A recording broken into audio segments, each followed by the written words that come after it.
Voy a hablar español, voy a hablar despacio, aunque español no es mi primera lengua. Kdybych na vás mluvil česky, tak byste mě ničemu nerozuměli. Mejor en español, ¿verdad? Bueno, voy a hablar en español, voy a hablar despacio. Vamos a platicar un poquito sobre un tema que es para algunos o para muchos nuevo. Entonces tengo una gran responsabilidad de explicar más o menos lo que estamos haciendo.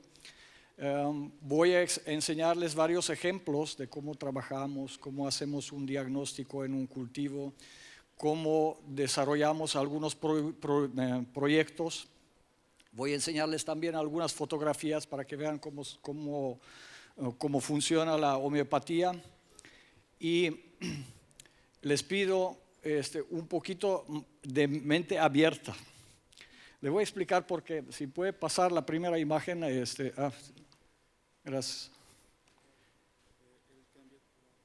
Con ¿verdad? Perfecto.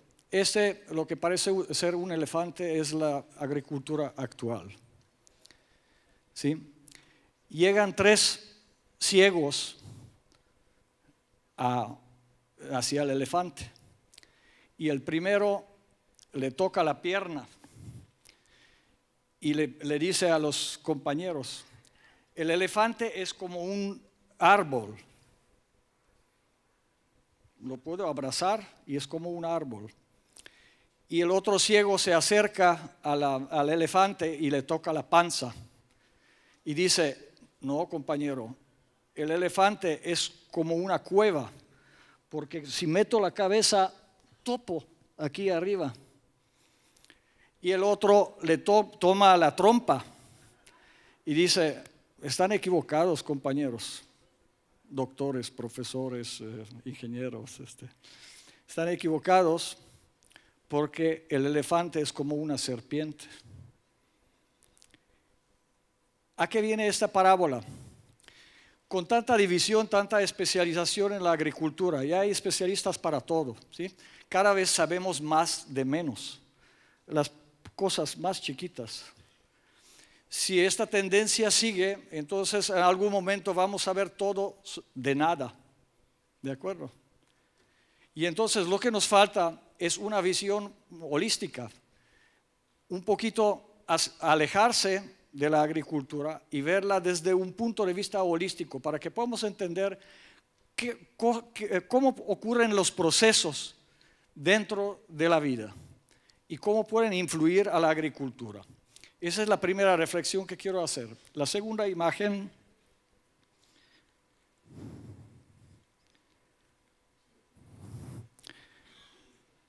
Esto es el actual paradigma de la agricultura. Si se fijan, el caballo está amarrado en una silla de plástico. ¿No les suena familiar? Esta silla de plástico puede ser el antiguo paradigma de NPK, por ejemplo. Tenemos que poner mucho nitrógeno. Tenía un asesorado en España, en Valencia, un alumno, buen productor, les voy a enseñar los resultados de su trabajo. Él aplicaba 12 toneladas de excremento de vaca por hectárea en un cultivo de caqui. Y entonces cuando empecé a trabajar con él, le expliqué que existe otro tipo de agricultura que trabaja con procesos y con algunas sustancias, digamos, más sutiles. Y entonces, en principio, no le cabía en el cerebro que sería posible que sus árboles crecieran sin estas 12 toneladas. Y yo le dije: dame un año y no solamente no vas a necesitar aplicar esas 12 toneladas, sino vas a aumentar 30% tu producción. Y él dijo: eso es imposible. Yo le dije: está bien, apostamos una cerveza checa. Apostamos, les voy a enseñar el resultado, muy interesante. Pero para esto se requirió un proceso de cambio, ¿sí? un proceso de cambio de mentalidad. Por lo menos en esta hora les pido que traten de abrir su mente, ¿sí?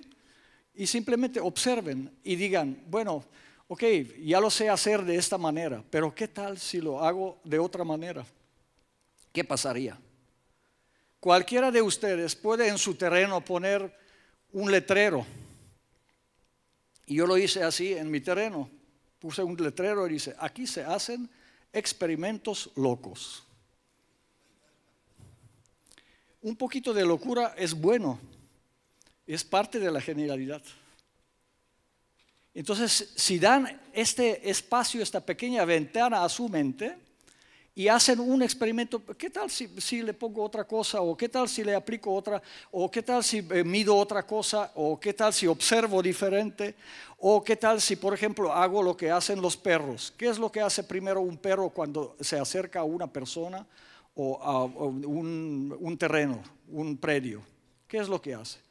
Primero, olfatea, huele. ¿Quién de ustedes olfateó su silla? ¿Olfatearon su silla? ¿Saben a qué huele? Al que estuvo sentado en el anterior. A eso huele. Si lo hacen, lo van a sentir. Y si lo sienten, lo van a vivir. Si lo van a vivir, van a ampliar su conciencia. ¿Okay? De esto vamos a platicar hoy. Entonces vamos a... esas son las únicas dos imágenes así irreverentes. Lo demás va a ser mucha matemática y mucha ciencia, pero quise empezar así para aflojar un poquito el cerebro, dejarle un poquito de aflorar la mente, porque aquí, así como estamos sentados, todos aquí somos inteligentes. Todos ustedes aquí son muy inteligentes. ¿Saben por qué? Porque un estúpido no sobrevive una semana en el campo. Ya lo mordió algo, ya lo picó algo, ya se cayó en algún lado, ya no entendió algo, ya ha hecho perder algo, ¿verdad? Ahora, todos nos equivocamos, los que estamos sentados aquí nos equivocamos. ¿Cuántas veces, una pregunta, cuántas veces se puede equivocar un agricultor en la vida? Aquí dice una vez, a ver, otra. En mi cálculo son 40 veces, una vez al año. ¿Sí? Este año no salió, pero el próximo año hago diferente y va a salir. Tiene que salir, ¿verdad? Y cambia otro parámetro y otra vez viene otro desafío. Entonces, todos los que estamos sentados aquí tenemos una mentalidad de persistencia. Sí, pero esa misma persistencia nos ha hecho una mentalidad cerrada. ¿De acuerdo? Persistente, cerrada. Entonces, ahora lo que les voy a pedir que abran un poquito y vamos a observar algunas cosas nuevas. A ver. ¿No avanza? Ya. Ok. Primero, ¿cómo hacemos el diagnóstico en un predio? Van a darse cuenta que hacemos mediciones muy diferentes y muchas de ellas las pueden repetir ustedes en su casa, no son pruebas de laboratorio. En mi diagnóstico no utilizo pruebas de laboratorio. ¿Por qué? Porque la mayoría de las pruebas que se hacen en el laboratorio, por ejemplo, el contenido de nutrientes en el suelo, son nutrientes no necesariamente disponibles, son nutrientes muertos. ¿Sí? Porque en el laboratorio lo que hacen, lo van a disecar el suelo, lo van a moler y luego lo van a poner en un proceso, ¿verdad? Que destruye la vitalidad del suelo. O sea, el suelo que mide en un laboratorio clásico, normal, no es suelo vivo. No habla sobre contenido disponible. Ustedes pueden tener un suelo con gran disposición de nitrógeno, o de potasio, o de fósforo, y no necesariamente va a ser bueno para sus cultivos. Las plantas no van a tener eso. Entonces, ¿cómo analizamos? Primero analizamos el olón. Bueno, entonces aquí tenemos una imagen que saqué hoy en la mañana de internet, aquí de una parte de Mato Grosso. Si se fijan, así, exactamente así, ven nuestro terreno, los insectos, los pájaros, todos los seres vivos lo ven así desde arriba, ¿verdad? Y toman decisión, ¿dónde aterrizar o dónde no aterrizar? ¿Cómo deciden? Bueno, pueden decidir por color, pueden decidir por campo magnético, que tiene más sensibilidad que nosotros, pueden decidir por un poquito de azar, un movimiento de viento, por ejemplo, pueden decidir por alelopáticos o por semioquímicos con hormonas que perciben que hay algo ahí, ¿verdad? Pero de algún lado tienen que tomar la decisión a dónde van a empezar a trabajar, dónde van a vivir. Ese es el primer análisis que hacemos. Voy a hablar qué significa este análisis. Ese es un análisis de fractalidad. Es un viejo sistema que viene desde el siglo XVIII, de Descartes y de otros pensadores, que decían que si tenemos dos objetos, por ejemplo, dos objetos del mismo tamaño, por ejemplo, estas sillas y estas sillas, entonces el programa pone exactamente a la mitad un punto. Y estos puntos forman estas líneas que vemos. ¿Okay? Donde se forman las líneas de Voronoi, así se llaman líneas de Voronoi. Voronoi fue un matemático ruso que habló sobre la fractalidad, que es una autosimilaridad que sucede en todos lados en la naturaleza. ¿Sí? Nuestro cuerpo es un fractal, las nubes son fractales, las plantas son fractales, los insectos son fractales, los hongos son fractales, las bacterias son fractales, los virus son fractales, todos son fractales. Quiere decir, cada pequeñísima parte de un fractal refleja la totalidad del fractal. Y todo el fractal refleja a cada una de las partes del fractal. Pero es solamente una similaridad, no es igualdad. ¿Sí? ¿Cómo se construye, por ejemplo, una hoja así del Pteridium ese, que sería, no sé, es de plástico, ¿verdad? Pero entonces, ¿cómo se construye? Si se fijan, hay algunos patrones que se repiten, pero nunca se repite exactamente. Entonces, eso lo llamamos fractalidad. La fractalidad se produce no solamente en una planta o en un organismo vivo, sino también en el paisaje. Donde hay mayor fractalidad, hay mayor vitalidad y hay mayor diversidad de organismos. Ese es el principio. Y lo que hacen los organismos vivos, saben definir esta fractalidad de muchas y diferentes maneras. ¿Sí? ¿Cómo hace una vaca, para decidir dónde se va a recostar? En México le llamamos echaderos, o sea, los lugares donde se recuesta la vaca. Esos lugares, planten cualquier cosa en este lugar y va a crecer como loco, va a crecer muy bien. ¿Y cómo supo la vaca? ¿A qué universidad fue? ¿Qué doctorado tomó?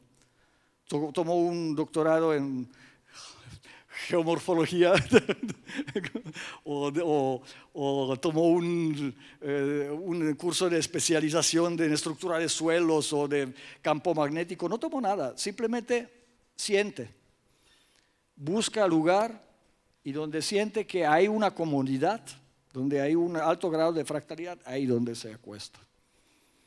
Nosotros originalmente también tuvimos esta capacidad y la perdimos por el proceso de educación que recibimos. Bien. Entonces aquí ven, por ejemplo, del lado izquierdo que se está formando como una estructura. Eso lo llamamos un atractor. ¿Qué es un atractor? Si observan en esta sala, cada uno se sentó libremente donde quería, ¿verdad? Pero si se fijan, por ejemplo, aquí esas 5 personas están sentadas, 1, 2, 3, 4, 5, uno al lado del otro, ¿verdad? Luego, por ejemplo, ustedes dos se sentan aquí y dejaron un espacio libre. Luego, ustedes 3 se sentaron juntos, pero tú estás volteado un poquito hacia afuera. A lo mejor no eres su amigo, ¿verdad? Pero se sentaron juntos Si se fijan, aquí en esta sala todos nos organizamos y todos nos sentamos exactamente igual como el paisaje, por similitud.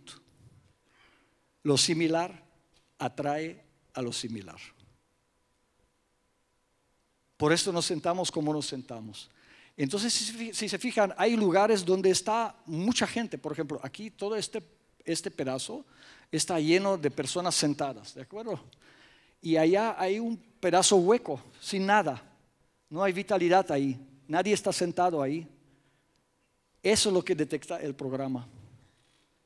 ¿Sí? Entonces aquí sería un atractor, un lugar vitalizado porque hay mucha gente, o por ejemplo ahí hay otro atractor, o ahí arriba hay otro atractor, ahí también otro atractor, otro, y arriba hay un decúbito vital.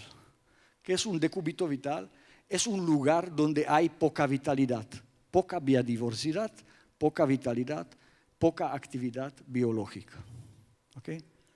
Entonces, eso es lo que hace el programa. Ahora me preguntarán, ¿por qué en esta parte que está verde, que ahí debería haber vitalidad, debería haber, el programa debería marcar algo ahí y no marca nada? ¿Por qué no lo hace? Porque el agricultor fragmentó el suelo, volteó los estratos del suelo, destruyó la vitalidad del suelo. Crece algo ahí, hay algo verde ahí, pero no hay vitalidad. Ok. Esa es la misma imagen, solamente expresamos la vitalidad en colores, en pseudocolores, colores que no existen en la imagen, simplemente lo asignamos. Por ejemplo, el amarillo es muy alta vitalidad, el rojo es una vitalidad un poquito más baja, pero todavía buena, el azul es más flojo y el negro no vitalidad. ¿Okay? ¿En qué me ayuda esta imagen?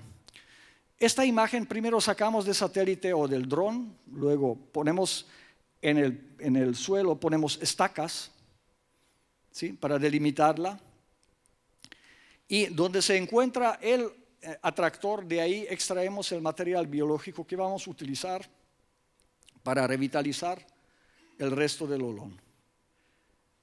Hay un dicho que dice, nadie puede dar lo que no tiene.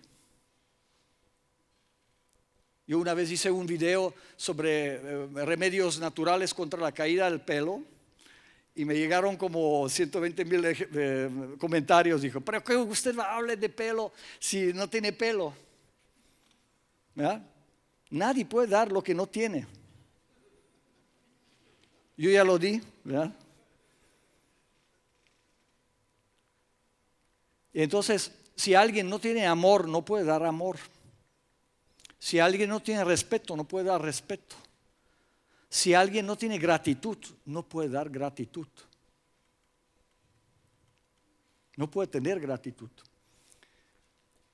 Entonces, el principio es extender las partes vitalizadas de alguna manera a las partes desvitalizadas y extender esta mancha de vitalidad, ¿verdad? Así es como avanzamos.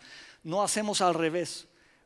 Por instinto, un agricultor normal diría, bueno, si tengo una área desvitalizada, ahí donde voy a poner el estiércol, ahí voy a poner fertilizante, ahí voy a poner todo.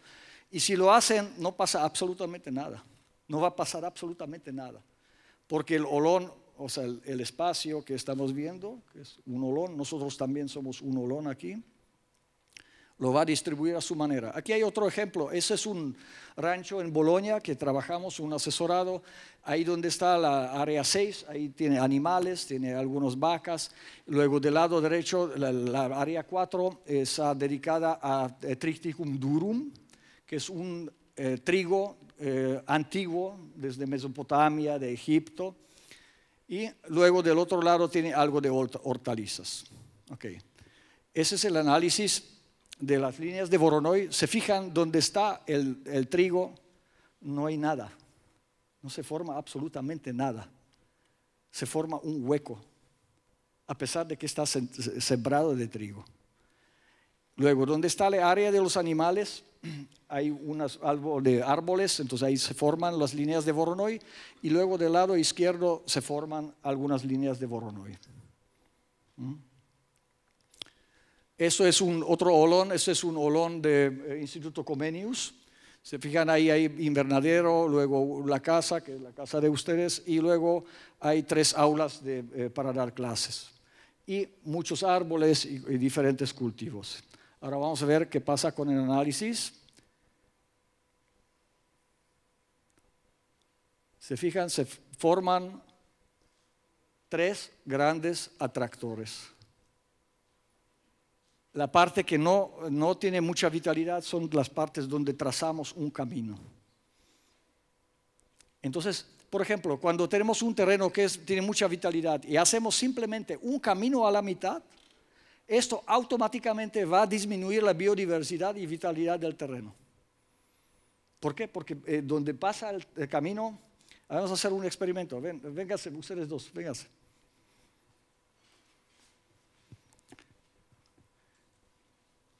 Ok, ustedes son un olón, pero yo voy a hacer un camino entre ustedes, ¿sí? Entonces, ¿sí pueden pararse así para que los puedan ver? Uno aquí, otro aquí, cara a cara. Eso, perfecto. Muy bien, yo les voy a dar una tarea. Van a platicar sobre lo que quieran, falar sobre lo que quieras. Un chiste o lo que quieran, ¿sí? Acérquense un poquito. Ok, perfecto. Ok. Entonces platiquen y yo voy a hacer algo. Ok, yo soy el tractorista que va a trasladar. Ok, platiquen, a gusto. Platiquen.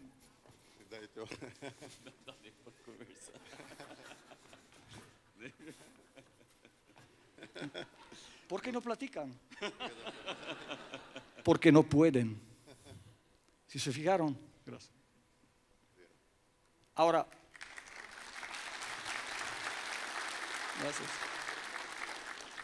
No platican porque no pueden. ¿Y por qué no pueden? Porque hay una interrupción que fue creada por un hombre, por un tractorista en este caso, que se le olvidaba cosas y cosas. Un tractorista con Alzheimer. ¿verdad? Entonces, eso es lo que sucede en cualquier terreno. Muy bien. Entonces aquí vemos los atractores y si se fijan, prácticamente no hay decúbitos. Hoy en la mañana platiqué con un doctor suizo, aquí deben saber cómo se llama, yo no me recuerdo. ¿Cómo? Ernst, sí. Y platicamos sobre los olones y todo, y él dijo, yo hago exactamente lo mismo que usted, no, es que usted le pone muchas gráficas y todo, y yo lo hago así de... Lo que él dice y lo que yo digo exactamente coincidimos en esto. ¿Cuál es el modelo agrícola más eficiente? Y me dirán, los invernaderos, el cultivo con irrigación subterránea o algún tipo de otro invento, los invernaderos subterráneos o alguna hidroponía o alguna cosa así. No, el modelo más eficiente y lleva millones de años de perfeccionándose es el modelo del cerrado, de la jungla o del bosque. ¿Por qué es el más eficiente? Bueno, porque es autótrofo. Quiere decir, no requiere que nadie lo fertilice, que nadie le ponga ningún insumo ni nada. Y tiene muchísima fertilidad. A diferencia de nuestros sistemas de agricultura que son heterótrofos. Por el modelo económico que se impuso a la agricultura, son heterótrofos, quiere decir, dependen de insumos. Ustedes tienen que comprar cosas para nutrir sus plantas y piensan que le hacen bien. Y en realidad lo que hacen, poco a poco, están matando el suelo. No porque lo que apliquen sea malo, sino, imagínense que tienen un hijo, ¿sí? Un hijo en primaria.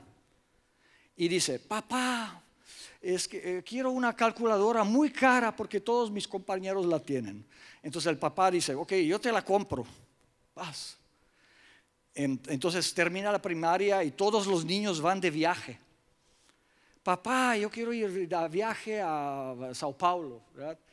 Entonces, bueno, el papá dice, bueno, es un poquito caro, pero lo voy a pagar, voy a vender más arroz y más trigo y bueno, voy a pagarlo. Termina la secundaria y quiere tener una moto como los demás compañeros. Entonces el papá va y compra la moto, ¿verdad? Y luego termina el bachillerato y le dice al papá, oye papá, es que todos tienen coche nuevo, todos tienen automóvil nuevo.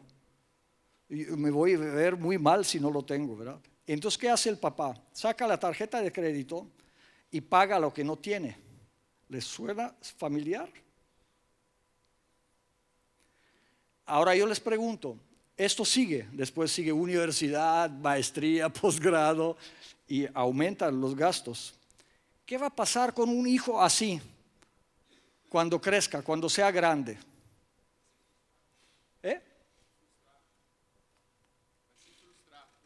Sí, frustrar, y si no le das, te va a matar. Te va a matar, porque dice, no me da lo que me debe dar. Y exactamente lo mismo pasa con los cultivos. Si tú le das todo al cultivo, el cultivo se hace flojo, la tierra se hace floja. La gente piensa que las cosas funcionan automáticamente, que las bacterias rizófilas ¿sí? Que están obligadas de trabajar de cualquier manera, y no es así. Una de las condiciones para que la bacteria rizófila fije nitrógeno desde el aire es que haya una escasez de nitrógeno, una relativa de escasez. Hay gente que dice, yo voy a sembrar leguminosas para fijar nitrógeno en el suelo. Muy bien. Y para fijarlo mejor, le voy a poner 10 toneladas de caca de vaca encima. ¿Saben qué va a suceder? No va a crecer, la bacteria rizófila no va a fijar mierda ninguna. No va a fijar nada. Se va a ir de ahí. ¿Y quién se va a ir en su lugar? Las bacterias nitrófilas, las que comen nitrógeno. Y la planta leguminosa que estaba diseñada para fijar nitrógeno va a comer el nitrógeno que puede encontrar en el lugar. ¿Se fijan? Y entonces nos dijeron una cosa, pero resulta que es otra, ¿verdad? Ok, la segunda medición. Aquí estamos en Bolonia, estamos haciendo mediciones de refractometría. ¿Qué mide la refractometría? ¿Alguien me puede decir? Un refractómetro, a ver. ¿Qué mide? La refractometría, ¿qué mide?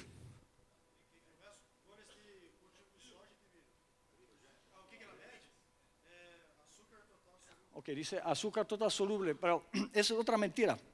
La refractometría mide cantidad de partículas suspendidas en un líquido. Eso es lo que mide refractometría.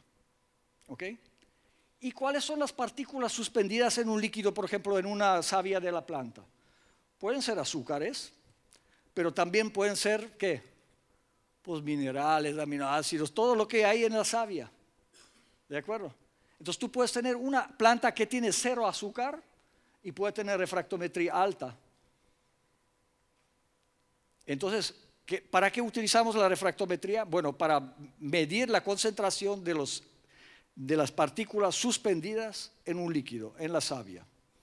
En general se puede decir que mientras más alta es la refractometría, más vital sea la planta, porque es más mineralizada, tiene más posibilidad de nutrirse y desarrolla mejor. ¿Sí? Entonces podemos medir refractometría en el trigo, en las manzanas, y se preguntarán, bueno, pero ¿cómo le harán para extraer la savia para el refractómetro? Porque necesitas una gota, ¿verdad? No sé si han tratado alguna vez sacar una savia de una hoja de manzana o de alguna planta que no tiene mucha agua, difícil. Entonces utilizamos un extractor para ayo de la cocina. Lo llenamos de hojas, apreciamos y sacamos una hoja, una gota. Esta gota la ponemos en el refractómetro y nos da una lectura. Ahora fíjense, la refractometría cambia dependiendo de lo que haga la planta, ¿sí? Por ejemplo, ustedes dicen, ¿tienen colesterol bajo o alto? O alguno va a decir, yo lo tengo alto porque yo como mucha carne, o piensa que lo va a tener alto, o yo lo tengo bajo porque como pura verdura, ¿verdad? Pero si generamos un conflicto aquí, por cualquier cosa, por decir, ¿quién va a ir primero al baño? ¿No? En el baño de hombres siempre se hace una cola, ¿verdad? Y entonces es un silencio. Todos quieren pasar, ¿verdad? Pero nadie puede pasar, ¿verdad? Y entonces uno está esperando hasta que el otro, y que tarda mucho, ¿verdad? Esto genera conflicto y eleva algunas hormonas en el cuerpo y puede elevar el colesterol. ¿Ok? Entonces la planta es exactamente lo mismo. Si tú mides refractometría en una planta en mucho sol, gracias, ese es el instrumento científico que utilizamos. ¿Ok? Tiene que ser de aluminio para que aguante la presión, ¿verdad? O puede ser una pequeña prensita y un refractómetro óptico normal. Ya se abrió. Los que no lo conocen, es un instrumento muy barato, no se descompone, no tiene baterías, es chino, ¿verdad? Esa es una herramienta básica para nuestro trabajo. Todo el tiempo medimos refractometría. ¿Okay? Se levanta plaquita, aquí se pone la gota y lo ven así y listo, ya tiene la lectura. ¿Cuál es la diferencia entre la refractometría en sol y en sombra? Bueno, eso es lo que les dice cómo trabaja la planta en condiciones de buena luz y condiciones de mala luz. ¿Okay? ¿Para qué me sirve esto? Me va a dar dos números. Ahorita les voy a enseñar cómo lo correlacionamos. Un momentito. Okay.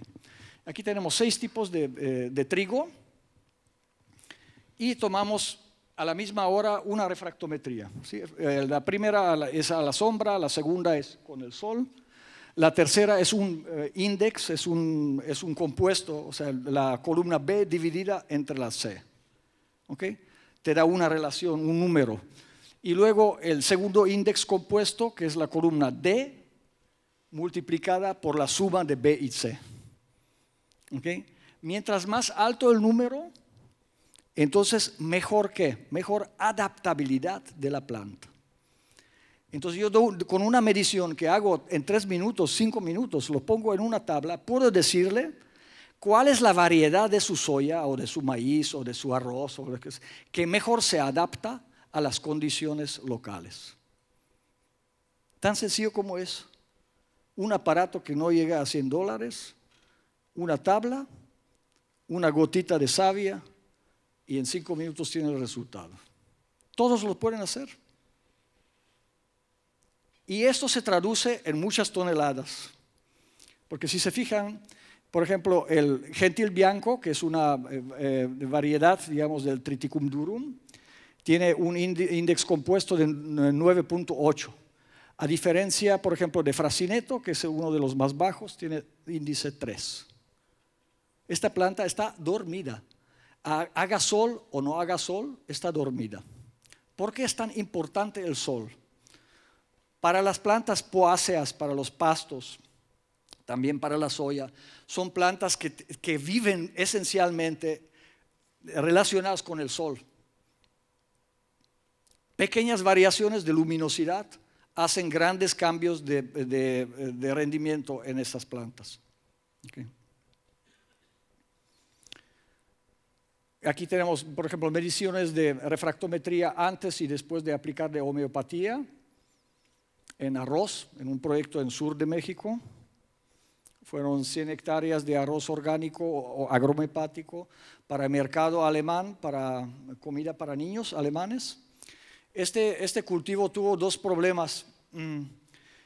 Problema de arsenicidad y alto contenido de aluminio, que los alemanes rechazaron el primer envío del agricultor y él me llamó y dijo, ¿puedes resolverlo? Bueno, fue mi reto. Y el segundo reto fue el Cyperus rotundus, es las malas hierbas. Ahora, ¿no? ¿Cómo lo van a hacer? Entonces lo que nosotros hacemos es esto. Y esto. Y esto les dice una cosa, aquí donde está la parte baja se forma una mancha de diferente color. Esto quiere decir que esta mancha tiene una fragmentación. Aquí, si llega una plaga o llega una enfermedad, va a empezar por esta mancha. Va a empezar de este lugar. No va a empezar por los lugares vitalizados, va a empezar donde está menos vitalizado. Y esta es la ubicación del terreno ya en un análisis completo. Bien. Segunda medición que hacemos es también bastante sencilla y la pueden subir a su celular, a su teléfono celular. Es análisis de RGB, análisis de colorimetría. ¿Por qué es tan importante el análisis de colorimetría? La parte más importante en una planta es clorofila, esto todos lo sabemos aquí, ¿verdad? No es ninguna novedad, pero lo que sí es interesante saber, cuando yo estreso una planta o cuando la planta se estresa, o específicamente cuando la clorofila pasa por un proceso de oxidación, entonces la planta empieza a producir carotenoides. Y los carotenoides son de color rojo, amarillento rojo, ¿sí? Y la clorofila es verde. Cuando la planta está estresada, produce una pequeñísima variación en colorimetría. Esta pequeñísima variación en colorimetría es percibida por los insectos. Y van al cultivo que tiene este cambio, porque lo consideran como un cultivo no apto para la evolución. Lo van a destruir para reciclarlo, para hacerlo otra vez composta y dar posibilidad que crezca un cultivo superior a él. ¿Okay? Esta medición es bastante útil. Aquí ven, por ejemplo, que me da un, dice R-min, que es el red min, o sea, el rojo. Luego dice G-min, que es la expresión de verde. Y de esto hacemos otra vez una tabla. ¿Verdad?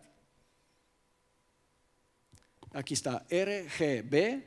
Y luego la última columna es el G, o sea, el verde, dividido en rojo. Y me da un índice. Este índice, ¿qué me va a decir? Me va a decir sobre el confort de la planta. ¿Qué tan estresada está la planta? ¿Para qué me sirve este dato, esta sencilla medición? ¿Para qué me sirve? Me sirve porque me predice a una semana, a 2, más o menos, que en este cultivo va a haber o no va a haber plaga. Porque los insectos lo van a escoger así. Son exactamente como un ladrón. Si ustedes tienen un coche estacionado aquí afuera, ¿verdad? Y viene el borracho y dice, se lo cuido, ¿verdad? Es el primero que le van a quitar el espejo y ponchar la llanta, quitarle desde eso, ¿verdad? Pero si tú pones alarma, pones bastón, pones defensas, ¿verdad? Entonces un ladrón ve un coche que está abierto, que está desprotegido y otro que está súper protegido. ¿Cuál va a robar? Pues el desprotegido. Y el insecto hace exactamente igual. Busca la planta debilitada. Entonces aquí ven, por ejemplo, vemos otra vez el gentil bianco. Se fijan, tiene un valor de 1.2336. Y el fracineto, que dijimos que está el más débil, igual coincide exactamente la misma, otra medición y exactamente dice lo mismo. 2 veces nos dice la naturaleza, va a pasar algo, haz algo. Ahora, ¿qué harían ustedes? Si ven esto, dicen, aquí hay un amarilamiento, ¿verdad? ¿Qué harían ustedes? ¿Qué aplicarían? ¿Sal de magnesio? ¿Qué aplicarían? A ver. Nosotros aquí, cuando detectamos este problema, pues aplicamos homeopatía y resolvimos. Okay. Aquí se ven las gráficas ya completas. Ahora, otra cosa que medimos es granulometría del suelo. ¿Por qué es tan importante la granulometría del suelo? La granulometría del suelo nos dice aproximadamente, sin necesidad de muchos análisis, qué contenido de metales pesados va a tener este suelo. Mientras más pequeñas son las partículas presentes en la granulometría, más posibilidad va a haber que haya una disposición de metales pesados, independientemente del suelo que se trate. Todos los suelos tienen metales pesados, pero los tienen quelados o los tienen inutilizados, los tienen ligados, los tienen enlazados, pero todos tienen metales pesados. Si yo trituro cualquier suelo, lo trituro con bastante fineza, voy a liberar metales pesados. ¿Ok? Dice, ¿por qué no se mueren las plantas? Bueno, porque producen quelantes o queladores o chelators, producen sustancias que inutilizan estos metales pesados y por ejemplo, la glomerulina es una sustancia que produce el hongo glomus que hace los grumos en el sistema radicular y inutiliza los metales pesados, los tiene aprisionados ahí. Mientras que hay actividad biótica, van a estar así. Ahora, aquí en la región tienen problema de nemátodos, muy frecuente, me comentaron. Bueno, el nemátodo es un bioindicador de toxicidad de suelos, toxicidad de metales pesados, punto. Donde hay metales pesados, hay nemátodo. La función de nemátodo no es matar la planta o emproblemar la planta. La función es quelar los metales pesados y los sigue dentro de la planta porque también están ahí. Eso es lo que sucede. Entonces hay 2 maneras de quitar los nemátodos, con nematicida o congelador. Si yo aplico un quelante, un quelador, disminuye la concentración de metales pesados disponibles en el suelo y los nemátodos desaparecen. ¿Por qué? Porque no son necesarios. La naturaleza no hace nada que no sea necesario. Eso lo hacemos nosotros. Todos compramos celulares más caros y camisas de marca y cinturones caros y zapatos de lujo y camioneta grande, ¿verdad? Pero nada de esto necesitamos. Somos los únicos de la naturaleza más estúpidos que hacemos eso. La naturaleza solo hace lo necesario, solamente, y lo hace con mucha precisión. Ok, aquí vemos una cosa, eso es un triturado, es una perlita. Aquí se fijan que la granulometría hace algo extraño, hace como una granulometría de ángulo a ángulo, ¿sí? Ese es algo que la naturaleza muy pocas veces hace. Cuando lo hace, por ejemplo, este suelo ha sido quemado, una quema agrícola. Cuando hacen una quema agrícola, destruyen la granulometría del suelo. No solamente queman los microorganismos y eso, destruyen la granulometría del suelo, lo desvitalizan. Ahora, ¿esto qué es? A ver, ¿alguien puede decirme a qué le suena? Ese es un hormiguero frente al hotel donde vivimos. ¿Ok? Si fijan lo que hacen las hormigas producen una granulometría perfectamente equilibrada. Algo que nuestras máquinas no saben hacer. Cualquier hormiguero, y he fotografiado miles de hormigueros donde voy, es mi afición, lo fotografío los hormigueros y checo la granulometría, me gusta, siempre da este patrón. Ahora de ahí sale algo interesante. Si ustedes hacen un preparado homeopático del hormiguero y lo aplican, aumentan muchísimo la fertilidad. Y es un recurso que está por todos lados. Y algunos aplican venenos contra hormiga, dice, me están destruyendo esto y destruyendo aquello. La hormiga trabaja exclusivamente para mejorar el suelo. Muy bien. La siguiente medición, utilizamos un voltímetro de electricista normal. Tiene que tener rango de 0 a 200 milivolts. ¿Ok? Porque ese es el rango donde la mayoría de las plantas desarrolla su actividad eléctrica. Todas las plantas producen actividad eléctrica. ¿Por qué? Porque intercambian cationes por la pared celular y eso produce corriente eléctrica directa. ¿Sí? La corriente eléctrica alterna es un invento del hombre blanco, en la naturaleza no existe. Los rayos y todo esto es corriente directa, siempre es corriente directa. Las plantas, las bacterias, todo tiene corriente directa. Ok, si yo pongo las dos terminales, los electrodos, lo pongo uno en la planta y otro en el suelo, ¿qué es lo que voy a medir? ¿Qué voy a medir? No estoy bien. Actividad eléctrica en la radícula, en la raíz. ¿Okay? Si yo pongo los dos electrodos en la planta, entonces ¿qué voy a medir? La actividad en la parte superior. Y si yo pongo un electrodo en una planta y otro electrodo en otra planta, ¿qué voy a medir? Okay, la conexión entre las dos plantas. Si me da un voltaje alto, quiere decir que estas dos plantas están conectadas por el sistema radicular y intercambian no solamente electricidad, sino también metabolitos. Si una planta tiene una respuesta eléctrica alta y la otra muy baja, y entonces esto me señaliza que la que tiene actividad alta le quita los metabolitos a la que tiene baja. ¿Okay?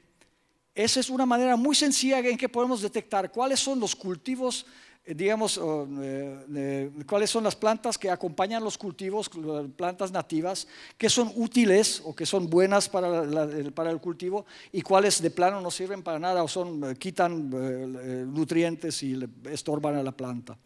Sin necesidad de irnos a databases de metabolitos y todo lo que vamos a platicar después. Okay. Bien, ahora vamos a hablar sobre qué es un olón metabólico. Cada planta, cualquier planta, tiene 3 tipos de metabolitos, ¿sí? Primarios, intermediarios y secundarios. Los primarios es algo que necesita la planta para vivir, sin ellos no puede sobrevivir. Los secundarios, vamos a platicar de ellos, los intermediarios son metabolitos que aparecen solamente efímeramente. Por ejemplo, en la época de la germinación, o en la época de la floración, o en la época del cuajado del fruto, ciertos periodos muy particulares donde hay que producir, por ejemplo, una gibberelina, ácido gibberelínico, ácido indol butírico, ácido indol acético, hormonas, ¿verdad? Principalmente. Y los metabolitos secundarios, hasta en los años 60 se pensaba que no servían para nada, que era una especie de caca de la planta, que era un desecho metabolito. ¿Sí? Después se dieron cuenta que los metabolitos secundarios producían defensas, daban comunicación de la planta con los otros organismos, tenían función antibiótica, antiviral, anti todo, ¿verdad? Lo que se puede imaginar. Y entonces empezaron a estudiarlos. Y luego se dio cuenta que la planta también puede modificar el contenido de los metabolitos secundarios. Igual que pasa con nuestro colesterol, o con nuestra testosterona, o con cualquier otra hormona, pasa con los metabolitos secundarios de las plantas. Ok. Ahora, presten atención, los que están dormidos despierten, porque ahora viene la cosa dura. ¿Ya están todos? ¿Pueden hacerme un favor? Yo sé que es después de la comida, es difícil. ¿Pueden pararse en sus asientos? ¿Pararse? Párense. Ok. Y recogen unas 10 manzanas del árbol que está ahí arriba. 1, 2, 3, 4, 5. Y pueden dar abrazo al que está ahí a su alrededor también, ¿verdad? ¿Listo?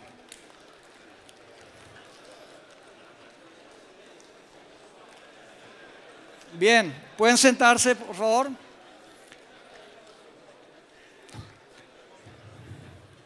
Ya no se pasen en los abrazos, mira, hay algunos que están abrazando demasiado. Entonces, ahora vamos a la parte un poquito más complicada para entender, pero no es nada imposible y voy a explicarlo en 10 minutos. Así, presten atención, ¿sí? Si entienden este principio van a entender algo muy importante para las plantas, para la agricultura, y también van a entender cómo seleccionamos los remedios que utilizamos, no solamente como homeopáticos, sino se pueden utilizar de varias formas.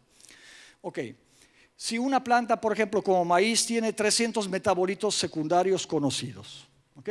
Para esto hay databases, pueden buscar yuque fitoquímical en Google, ¿verdad? Y les da un listado de los metabolitos.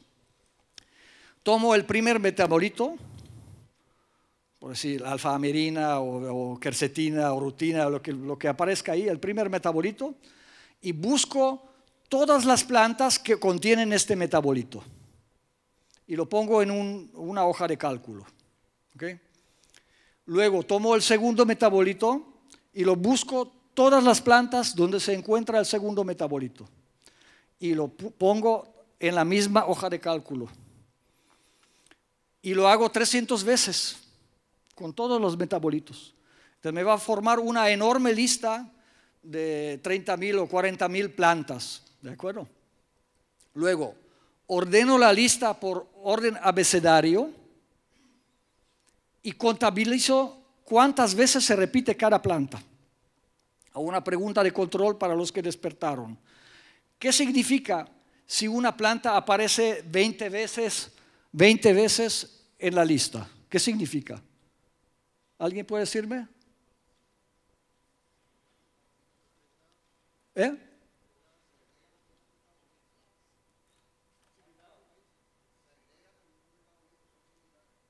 ¿no?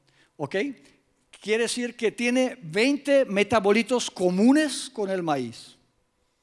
¿Se les hace mucho? Hay plantas que tienen 60 metabolitos comunes.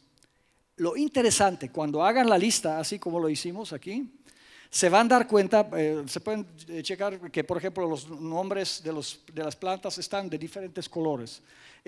Cada color indica una familia taxonómica. Lo más interesante que si hacen esta lista de similaridad metabólica, las plantas no pertenecen a las mismas familias. Uno pensaría que si es un maíz, entonces la planta que va a tener más similaridad metabólica va a ser otra planta poácea, ¿verdad? O sea, otro pasto. Y no es así. Empiezan a salir plantas totalmente, por ejemplo, ginkgo biloba, ¿verdad? Ginkgo biloba es la planta única en su especie, o sea, una planta prehistórica donde se encontró en condiciones iguales o similares con el maíz. Bueno, probablemente en Pangea. Antes de dividirse los continentes, convivían las plantas ahí en condiciones similares, y entonces desarrollaron estrategias metabólicas similares. Y entonces, cuando hicimos este primer ejercicio, fue muy interesante, muy revelador, porque nos dimos cuenta que la división taxonómica confunde, porque el criterio de la división taxonómica es morfología, principalmente. Y luego pequeños ajustes de estudio genético últimamente. Pero ni la genética ni la morfología coincide con la lista de similaridad metabólica. ¿Ok? Eso es algo muy importante porque les dice que, por ejemplo, para la soya, la planta más similar a la soya es el maíz, siendo que pertenecen a dos familias taxonómicas diferentes. Ahora, ¿para qué lo podemos utilizar? Bueno, quiere decir que la soya y maíz tienen un lenguaje bioquímico común. Pero la parte que es diferente, la parte de los metabolitos que no comparten, que es diferente, esa es la que se complementa. Comunican muy bien y se complementan. ¿Okay? Eso fue el primer descubrimiento. Eso lo hicimos hace años. Parecía que me salía humo de la cabeza cuando hice la primera lista, porque mi esposa me hablaba cada 5 minutos, ya es hora de cenar. Y dije, ya se me olvidó dónde estaba en la lista. Y lo hacía manualmente. Hoy lo hacemos por computadora, ya tenemos programas y todo, ¿verdad? Pero antes lo hacía manualmente. Entonces, después nos dimos cuenta que esta información es interesante, pero no es útil. No les suena algo familiar, ¿verdad? En la agricultura hay muchísima información interesante, pero muy poca de ella tiene utilidad. O muy poca de ella le damos utilidad. Entonces, lo que hicimos, el siguiente ejercicio, fuimos a cada una de las plantas, por ejemplo, ahí dice Zea maíz, ¿verdad? Y se fijan que hay una serie de números ahí. Cada columna está dedicada a una actividad específica de la planta, por decir, antibacterial, antiviral, antiinsecto, nematicida, filtro solar, antifúngico, cada uno de ellos, son más de 30 categorías. ¿Okay? Y en cada una de las plantas investigamos cuál es la cantidad de metabolitos dedicados a esta actividad. ¿Okay? Y entonces, si yo tengo por ejemplo una soya y tengo problema fúngico ahí, entonces busco la planta que tiene mayor similitud y que tiene mayor número, a la vez mayor número de metabolitos dedicados a combate de hongos. Así como seleccionamos los remedios. No es así como con péndulo y ahí en posición de loto, nada de eso. Es ciencia. Se requiere mucho trabajo para seleccionar un remedio vegetal para un vegetal. ¿Ok? Entonces, ahora, cuando hacemos combinación de dos remedios vegetales, entonces, por ejemplo, un remedio vegetal tiene 10 compuestos antifúngicos y el otro tiene 14. Y uno pensaría, va a tener 24, perfecto, ¿verdad? No es cierto, porque algunos se pueden repetir. Entonces, de estas tablas hicimos otras tablas que son cualitativas, donde dice exactamente el nombre de cada metabolito, para cuando hagamos la mezcla sepamos cuántos metabolitos efectivos vamos a tener al combinar una planta con otra, todas con el criterio de similaridad y funcionalidad. ¿Okay? Entonces, quedó claro esta parte porque esto se va a poner más difícil todavía, pero esta parte ya quedó. ¿Dudas? ¿No hay dudas aquí? ¿Miradas perdidas? Bien, entonces ahora vamos a lo que sigue. Entonces aquí ven la tabla un poquito más de cerca. Observen qué tipo de plantas aparece en la soya. Parece banano, ginseng, que uno no lo esperaría, ajo, apio, té. ¿Qué tiene que ver té con soya? Probablemente sí, alguna liga. Espinaca, citrus, ginkgo biloba, lo ven ahí, 97 metabolitos comunes con la soya. ¿No es sorprendente? Una planta que no tiene ningún seguimiento genético, o sea, no, es ahí de la prehistoria del...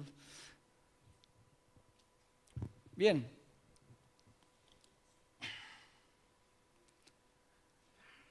Esto es lo que ven, a lo que llegamos después de eso, porque las tablas eran tablas y tablas y tablas, y dijimos, ok, vamos a visualizarlo. Eso es un olor metabólico de soya.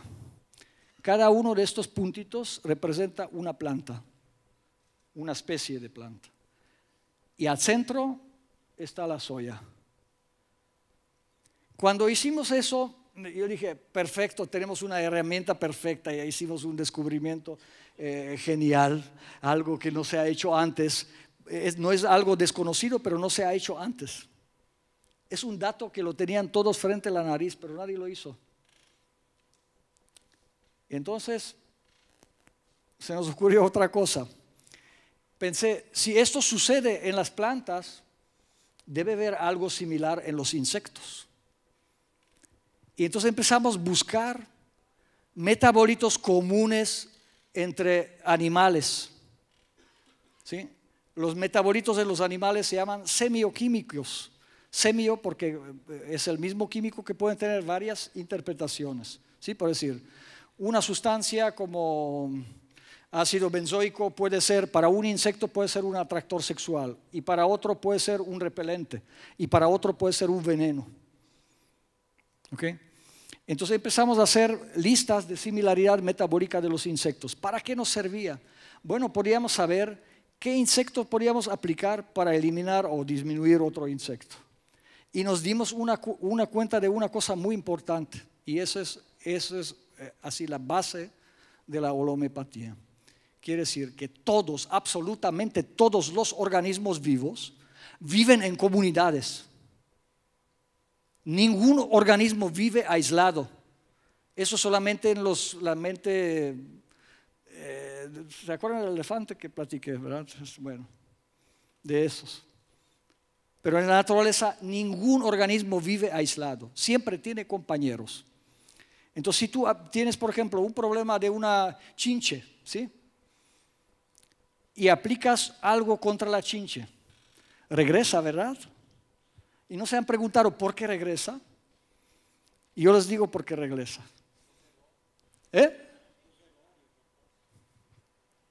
Sí, pero precisa comer, pero es también por otra cosa, porque la chinche está asociada a una serie de organismos. Sí, exacto, están ahí. Y yo quité la chinche. Entonces, los organismos vuelven a llamar a la chinche. Por medio de hormonas la llaman y la chinche regresa. Si tú no impactas 3 o 4 organismos claves junto con la chinche va a regresar y regresar y regresar, regresar y regresar, y nunca la vas a equilibrar.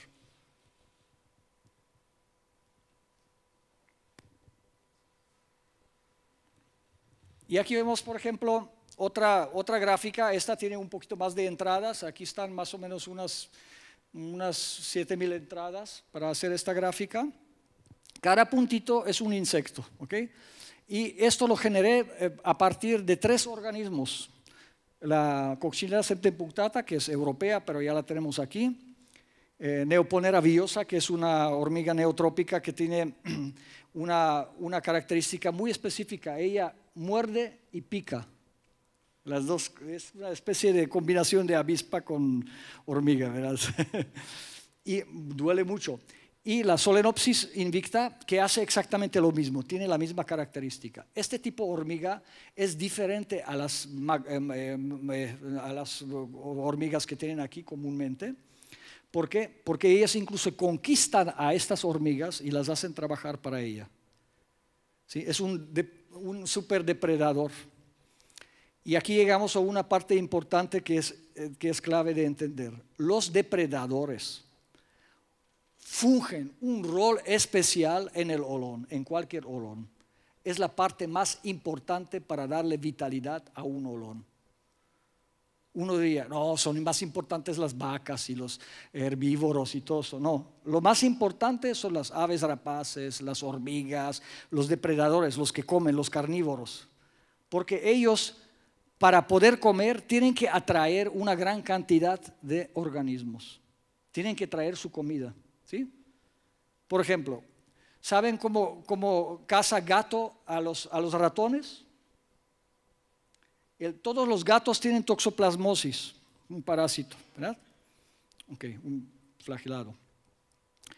Y entonces, el gato caga y cubre lo que hizo, ¿verdad? Lo que los humanos a veces no hacemos. Entonces lo cubre. ¿Saben por qué lo cubre? Para proteger la toxoplasmosis. Entonces viene el ratón, olfatea algo diferente, prueba un poquito y se infecta con la toxoplasmosis. El efecto en el ratón va a ser el siguiente. Va a tener una insuperable atracción hacia el olor de orina de gato. Y segundo efecto, va a disminuir la velocidad de sus reacciones. Entonces lo único que tiene que hacer el gato para alcanzar un ratón no es que corre detrás del ratón, no lo busca. Simplemente caga y se sienta a esperar. Exactamente lo que hago yo en mis presentaciones. ¿Sí? Y suceden cosas interesantes. Y ustedes se ríen porque dicen, ese es un ejemplo chusco. Pero hay un doctor checo, un colega en la Universidad Carolina de Praga, que hizo una investigación sobre la toxoplasmosis. Hizo estudios sobre 4.000 estudiantes checos de ciencias naturales y les midieron en la sangre si tenían toxoplasmosis o no. No les dijeron el resultado y luego les pusieron una prueba de olores. Y uno de los olores, de los 40 olores que les dieron a oler, era orina de gato. Y todos los que tenían toxoplasmosis escogieron la orina de gato como olor agradable, el más agradable. ¿Ok?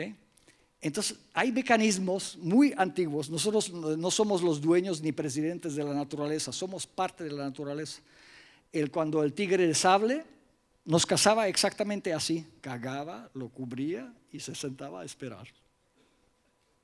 Así nos cazaban los tigres. Y si se fijan, los que tienen gatos, ¿quién tiene gatos? ¿Pueden levantar la mano? Ok, sepan que los que tienen gato, el gato se siente dueño de uno, no, ustedes no son dueños del gato. ¿Por qué? Porque el gato es chiquito, pero si pudiera los tragaría. Y ustedes cuando limpian su caja, se infectan de toxoplasmosis, no es nada de muerte, ¿verdad? Puede ser asintomático, y sienten una atracción a los gatos. Entonces el que tiene un gato quiere tener 2 gatos, y el que tiene 2 gatos quiere tener 3. Bien, ahora llegamos a una parte todavía más interesante porque esta parte es como interesante pero no muy útil, ¿verdad? Entonces dicen, empezamos a modelar qué pasaría si yo, por ejemplo, de este clúster que tiene 70.000 entradas, son varias plantas y organismos junto, si yo selecciono un organismo clave, un depredador, y lo quito del olón, lo enveneno o lo mato o simplemente lo apachuro o algo así. Fíjense qué va a pasar. ¿Logran ver? se abatió, se destruyó el olón metabólico, por un solo organismo. ¿Y dónde se fueron los que si se fijan, se ve muy poco, pero los demás se liberaron y empiezan a flotar en el espacio?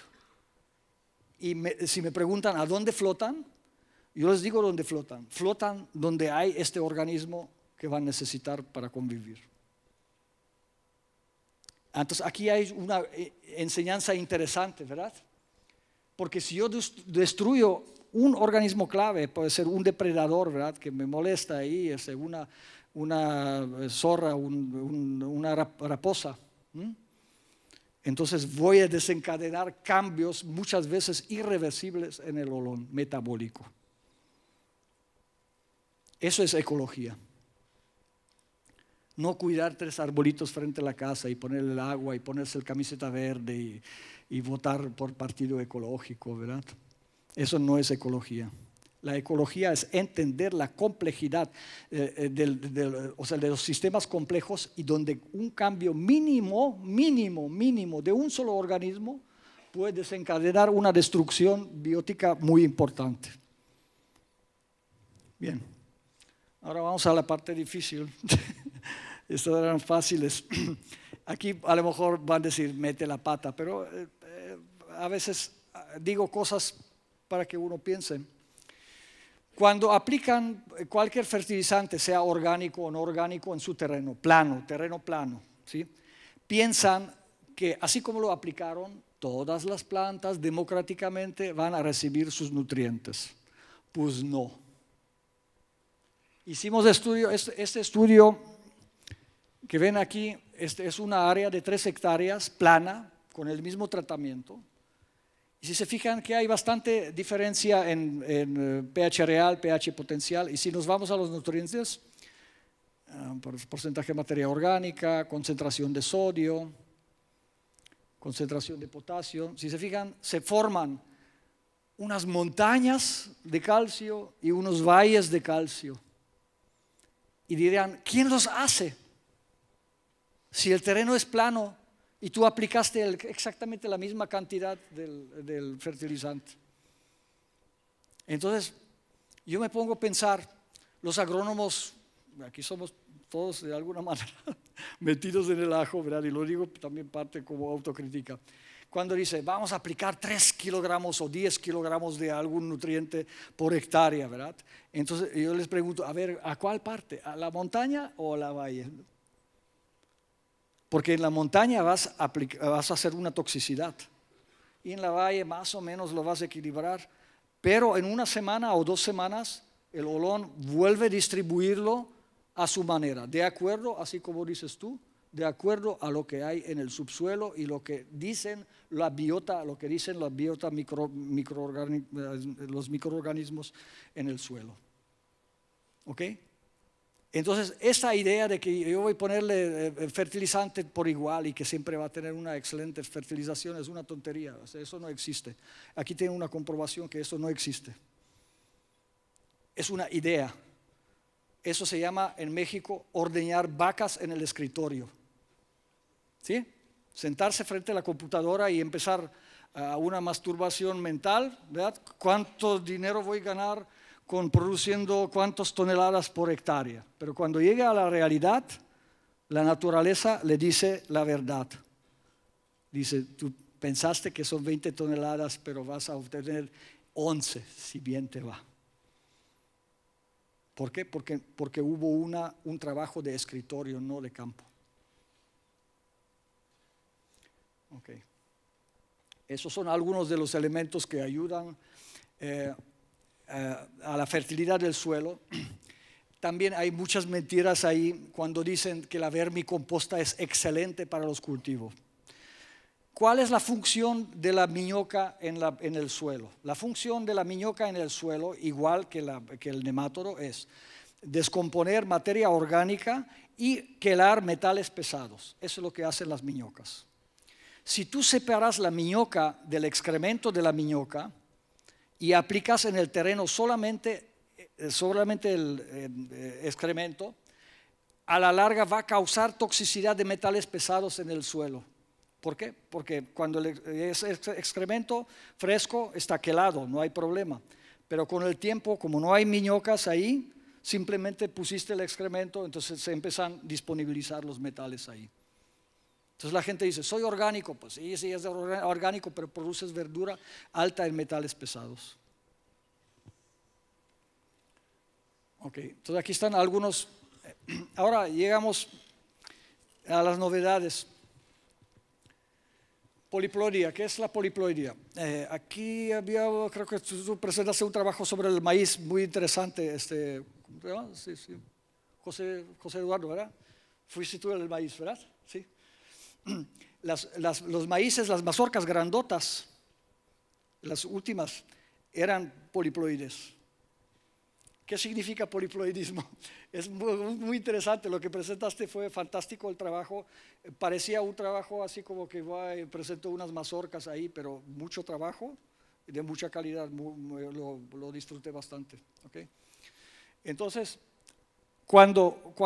¿qué significa la poliploidia? La industria hace que mayoría de las semillas que utilizan ustedes en sus cultivos son diploides. ¿Por qué? Disminuyen la cantidad de la materia, digamos, del material genético, de tal manera que la planta empieza a desarrollar menos estomas, menos respiraderos en la hoja. ¿Okay? Y se hace aparentemente más resistente a la sequía. Pero tiene otro efecto, un efecto negativo. Cuando tú disminuyes la poliploidía, entonces la planta pierde la capacidad de asociarse con organismos endófitos. Entonces, cuando aquí el compañero japonés, no sé dónde está, el que presentó sobre los microorganismos, no sé dónde está, pero también un trabajo bastante interesante, con mucho conocimiento. Entonces, si tú aplicas endofitos a una semilla que no es multiploide, no es por decir hexaploide, entonces va a tener muy poco efecto. Muy pocos los endofitos van a tener la capacidad de entrar en la planta y colaborar en la fijación de nitrógeno y hacer todo lo que esperamos de ella, las hormonas y todo lo que, de la resistencia sistémica y desarrollar todo eso. Ahora, nosotros, eso ya se sabe de los años 30, hay una planta específica, y se la voy a decir el nombre, no es ningún secreto, lo pueden, si lo dejo secreto lo van a encontrar en internet, pues mejor se lo digo, ¿verdad? Hay una planta que se llama Colchicum autumnale, es una planta europea, Colchicum autumnale. Por alguna razón desconocida, cuando tú aplicas esta planta a cualquier otra planta, entonces de una planta diploide empieza a hacerse una triploide, cuadriploide, quintuploide, hexaploide, heptaploide. Muy interesante. Hay otras maneras de hacerlo, de desarrollar el poliploidismo. Por ejemplo, contrastes de temperatura en la semilla. La semilla se calienta, por decir, a 45 grados y luego le dejas enfriar. Esperas un poco y lo vuelves a calentar y luego otra vez. Si lo haces unas 5 o 6 veces, entonces la planta probablemente va a tener mayor posibilidad para desarrollar poliploidismo. ¿Y para qué es tan importante ahorita en esta época? Bueno, que los cambios climáticos nos vienen fregando y nos van a fregar cada vez más y va a ser muy rápido. No va a ser en los 20 o 30 años como dicen, va a ser muchísimo, muy rápido. Si no tenemos la capacidad de desarrollar las plantas poliploides, vamos a estar perdidos.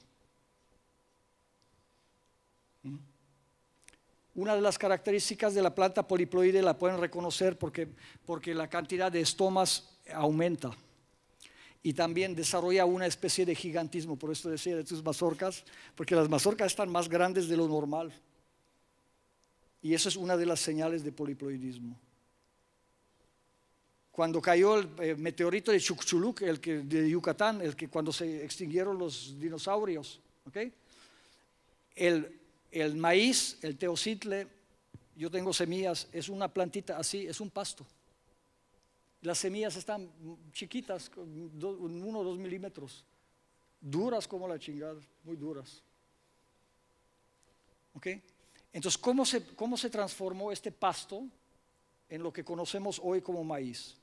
Yo les digo cómo se transformó, con calor y con radiación. Eso es lo que hizo que tenemos hoy el maíz, así como lo tenemos. Porque el maíz tuvo una explosión poliploide y desarrolló un fruto más grande. Este gigantismo puede expresarse de diferentes maneras. A veces la planta desarrolla una raíz más grande, o un fruto más grande, o flores más grandes, o hojas más grandes, o a veces toda la planta desarrolla un gigantismo. ¿Okay? Y la tercera manera de cómo pueden desarrollar el poliploidismo es a través de los endofitos, inoculando endofitos sobre las semillas. Una vez que inoculan un endofito en la semilla, en la planta, entonces el endofito pierde la capacidad de esporular. No tiene capacidad de infectar otras plantas, solamente la planta que fue infectada por la semilla. Pero la semilla de esta planta seguirá inoculada y puede seguir el poliploidismo. Si compran semilla cada vez que siembran, están perdidos. ¿Por qué están perdidos? Porque empiezan todos los años la misma historia de nuevo. Jamás van a desarrollar un poliploidismo en sus plantas. Yo sé que el gobierno, bueno, a lo mejor dice que no es posible resembrar su propia semilla y cosas así, ¿verdad? Pero la única manera en que ustedes pueden dar un seguimiento a sus cultivos es resembrar su propia semilla e intercambiarla con sus vecinos, para no perder la riqueza genética. Y esa es parte de la agricultura orgánica. Lo que hacían los campesinos antes, escogían las mejores mazorcas, las mejores semillas, e intercambiaban con sus vecinos, porque sabían que si le daban la más fregada, se empezaban a fregar a ellos mismos, genéticamente hablando. Bueno, esa es por ejemplo una espora de glomus, así se ve. Eso lo saqué hace un mes, estuvimos sacando fotografías.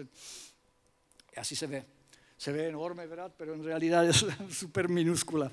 Hay que filtrarla y centrifugarla y hacer todo un vericueto para que se vea así. Muy bien. Aquí esa es una hifa de un hongo micorrízico. Aquí hay una parte interesante. Si se fijan, termina la hifa y hace como una bolita ahí. Ese es el lugar donde la hifa se conecta con el sistema vascular de la planta. Y a través de la hifa pueden pasar también bacterias por dentro, como si fuera canalito. Y empieza el flujo de los endofitos y empieza cosas interesantes para la agricultura. Bien, como equipamiento básico que utilizamos, ven que no utilizamos nada extraordinario, unos frascos normales. Aquí estamos con una alumna en Colombia, estamos preparando un bionosode de plaga.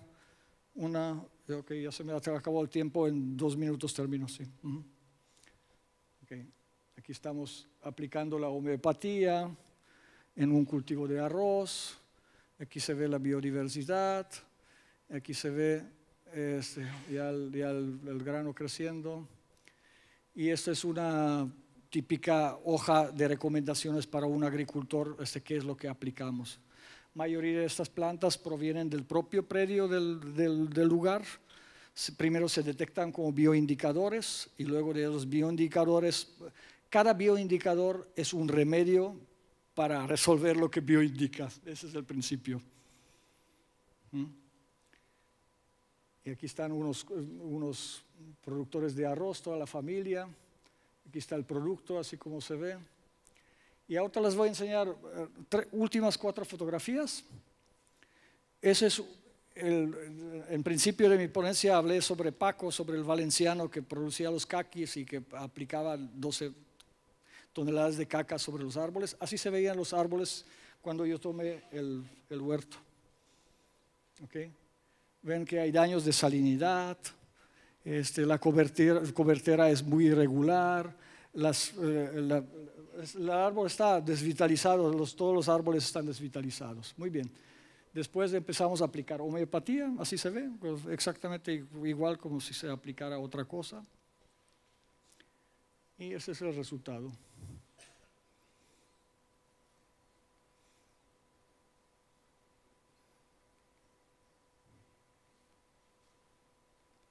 Si se fijan, si hacen un esfuerzo mental para colocar más frutas en el árbol, ¿saben lo que va a resultar? El árbol se va a rajar. No hay lugar para más fruta en estos árboles.